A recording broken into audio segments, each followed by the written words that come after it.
Now, Monish Prabhai talks about that because he invests in companies all the time. That's what he does. And he says one thing that he looks for is, he calls it the lemonade test, right? The lemonade stand test.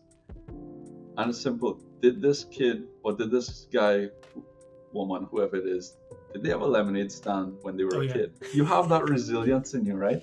And that's probably all because of the principles that your parents taught you at those ages, like Yeah. fighting through what you don't want to do, doing things you're uncomfortable with. It's ingrained in you at this point. Out of we were four boys, he picked me to go with him from one one person to the other one, like in the beach. It was like Right? my friends were there, and my dad made me kind of just imagine this. Like I was like 13, 14 years old, like trying to like interested in girls, and then Yeah, suddenly my friends looking at me selling these cups in the right. beach, which is kind of like already seen as like a lower level kind of class, right? Yeah, So for it must me, have been like, terrifying. yeah, yeah, yeah. And then I'm like, oh, the shame. They could, My mom is like a freaking military Japanese kind of right? like hardcore woman, right?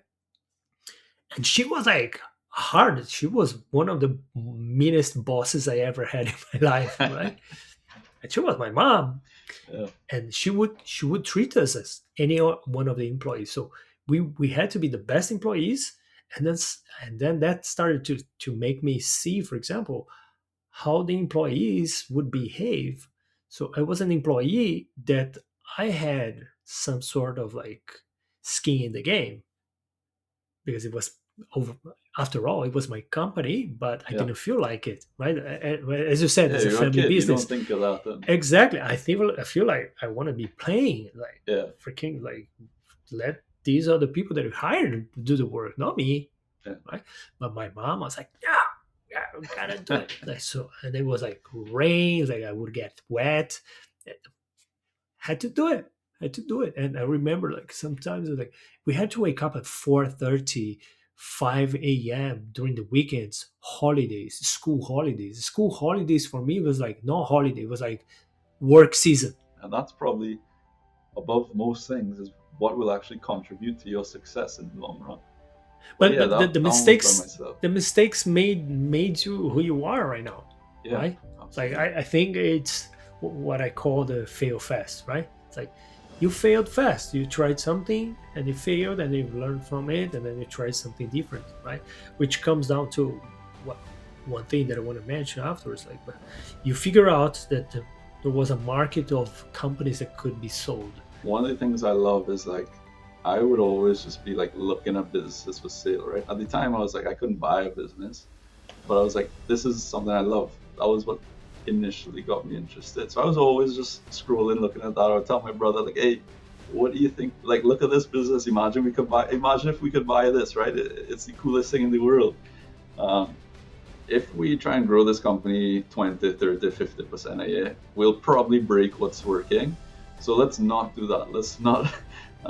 So that's the next thing we said. Okay, how can we grow more without breaking what works, right? So that's when we ultimately looked at acquisitions. Ultimately, long story short, we bought the business.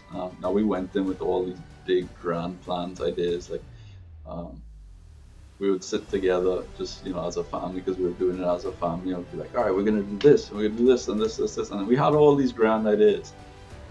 And then when it came down to it, doing those ideas, it was like, okay, this doesn't work because this whole thing's gonna break down, and this doesn't work. A lot of people that they migrate from being an employee to become a business owner, they are not business savvy. They don't have this knowledge, and they think they have to do everything themselves, and usually to save money. Every single business that is ran like that, when the owner thinks they need to do all by themselves, they need to figure out themselves, like everyone is reinventing the wheel constantly.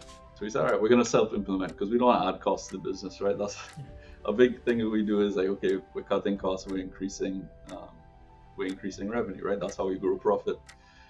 So we said, all right, we're not going to add more costs to the business. Let's just self-implement.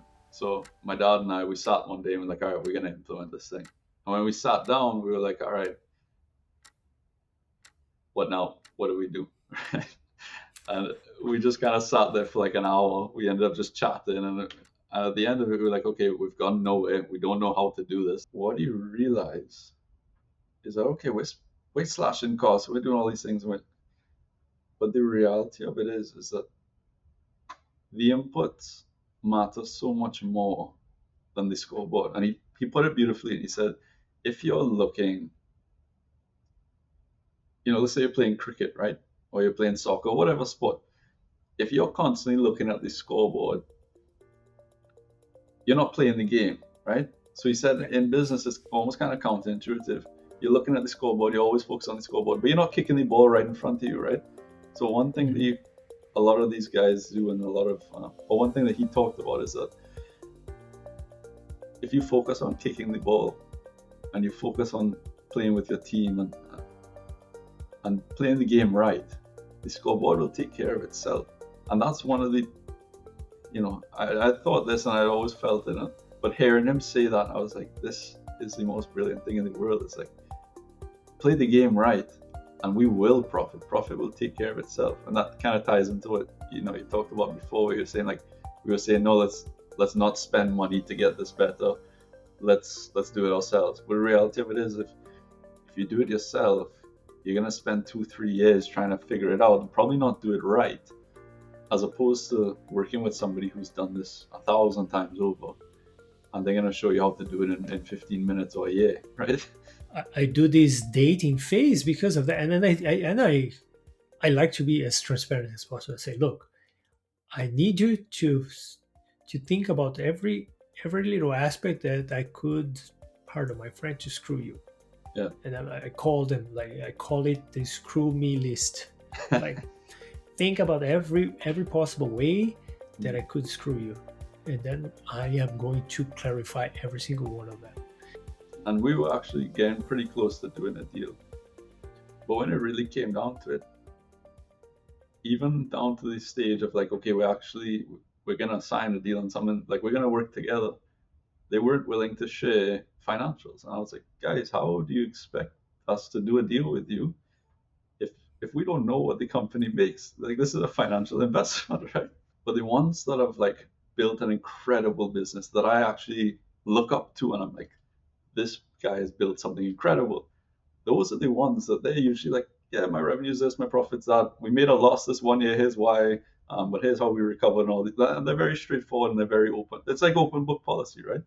I reached out to a friend of mine who has an uncle, and he's since become a friend.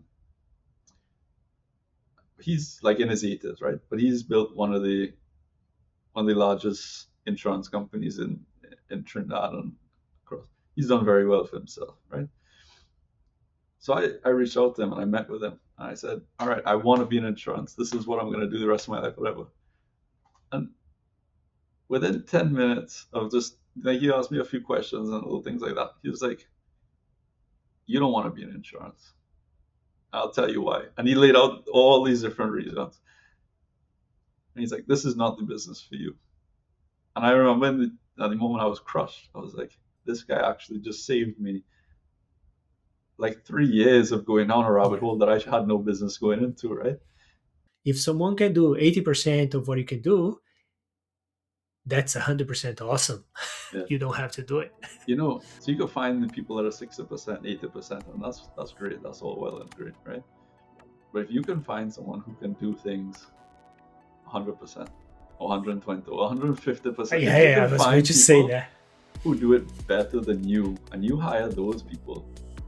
Oh, yeah. You don't have to have 60% minions. You could have a full partnership, a team of people that can do these things far better than you could ever do.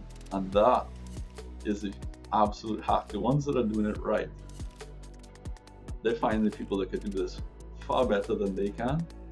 They're hiring them on, they're paying them well, and then they're letting them run. And that is really... All I want is, like, how do people have figured it out, the problem that I currently have, right? To go from here to here. It's like, who the hell has done that? How do I get access to that one? Yeah. you have to take this money and invest in yourself because you are the biggest value. Yeah, absolutely. Thank you so much, man. I really appreciate it. Thanks, Dudley. I appreciate you.